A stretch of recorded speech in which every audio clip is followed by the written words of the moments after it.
Hi hello, இது நான் எங்கள் வீட்டுக்கு போயிருந்தப்போ எடுத்த வீடியோ தான் இது. எப்போவுமே நைட்டுக்கு வந்து டின்னர் எப்போவுமே என்னோடய லாஸ்ட்டு சிஸ்டர் தான் எப்போவுமே செய்வாள் வீட்டில். அவள் வந்து எல்லாமே நல்லா சமைப்பாள். அவள் தான் வந்து எப்போவுமே நைட்டுக்கும் சேர்த்து அவள் தான் செய்வாள். எங்கள் அம்மா வந்து இந்த மாவு போடுற வேலையில் பிஸியாக இருப்பாங்க. வெளியெல்லாம் வந்து கடைக்கெலாம் மாவு எடுத்துகிட்டு போய் கொடுக்குறது அந்த மாதிரி எங்கள் அம்மா பிஸி ஆகிடுவாங்க.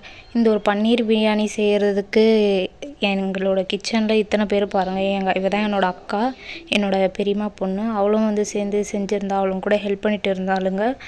பன்னீர் வந்து ஃபுல்லாக ரோஸ்ட் பண்ணி போடுறது அந்த மாதிரிலாம் ஹெல்ப் பண்ணிட்டு இருந்தாளுங்க ஃபுல்லாக.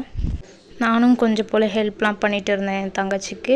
எப்போவுமே அவள் வீட்டில் நான் சென்னைக்கு வந்துட்டேன்னா அவளும் இன்னொரு சிஸ்டரும் தான் எப்போவுமே சமைப்பாளுங்க நைட்டுக்கு. நான் இருக்கவும் கொஞ்சம் கொஞ்சம் ஹெல்ப் பண்ணிகிட்டு இருந்தேன்.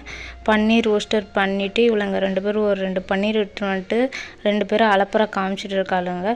ஃபைனலாக எங்களுக்கு பன்னீர் பிரியாணி இப்படி தான் வந்து இருந்துச்சு. என்னோடய சேனலை மறக்காமல் சப்ஸ்கிரைப் பண்ணுங்கள், லைக் பண்ணுங்கள்.